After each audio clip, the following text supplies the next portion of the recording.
सुमनिका जी आज आर्टिकल मिलेगा मिलेगा लाहे लाहे ओए हेतु दिया ना लाइन दिया ना अरे लाहे दीदी काम আছে जय जी आज सोशल मीडिया में कंटेंट अपलोड करेंगे आप हाँ करेंगे बट लाहे लाहे লাহে লাহে এই শব্দটো হয়তো আপোনাৰ পৰিচিত বা এই শব্দৰ সন্মুখীন আপুনিও হৈছে যেন অসমৰ কৰ্ম সংস্কৃতিত এই লাহে লাহে শব্দটো প্ৰতিফলিত হয় শেহতীয়াকৈ প্ৰকাশ পোৱা অৰ্থনৈতিক পৰামৰ্শদাতা পৰিষদে প্ৰধানমন্ত্ৰীক দাখিল কৰা ৰিপৰ্ট অনুসৰি সৰ্বভাৰতীয় পৰ্যায়ত অৰ্থৰ উপাৰ্জনৰ বাবে এজন লোকে প্ৰায় 7 ঘণ্টা কাম কৰে কিন্তু এই ক্ষেত্ৰত অসম তথা উত্তৰ পূৰ্বাঞ্চলে কিমান সময় কাম কৰে আপুনি জানেনে উত্তৰ পূৰ্বাঞ্চলৰ এজন লোকে গড়ে কেৱল 6 ঘণ্টা 27 মিনিটহে কাম কৰে উপাৰ্জনৰ বাবে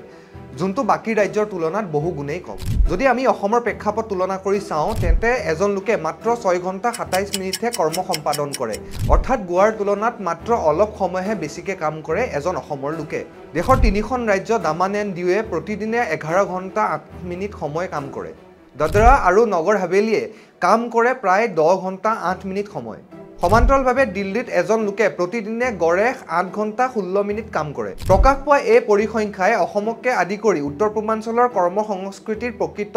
স্বৰূপ উদঙাই তুলিছে আৰু এই তথ্য প্ৰকাশ কৰিছে ডক্টৰ সমীক্ষা ৰায়ে যেটো সময়ত দেশৰ ৰাজধানী দিল্লীত এজন লোকে 8 ঘণ্টা 30 মিনিট কাম কৰে তাৰ বিপৰীতে অসমে মাত্ৰ কাম কৰে 6 ঘণ্টা 27 মিনিটহে অসমৰ সমান্তৰালকৈ উত্তৰ পূৰ্বাঞ্চলৰ বিভিন্ন ৰাজ্যৰ লোকে কৰ্ম সম্পাদন কৰাৰ সময়বোৰ এনে ধৰণৰ নাগালেণ্ড 5 ঘণ্টা 43 মিনিট মণিপুৰ 6 ঘণ্টা 3 মিনিট মেঘালয় 6 ঘণ্টা 15 মিনিট এই তথ্য অনুসৰি সৰ্বভাৰতীয় পৰ্যায়ত উত্তৰ পূৰ্বাঞ্চলে বহু কম সময়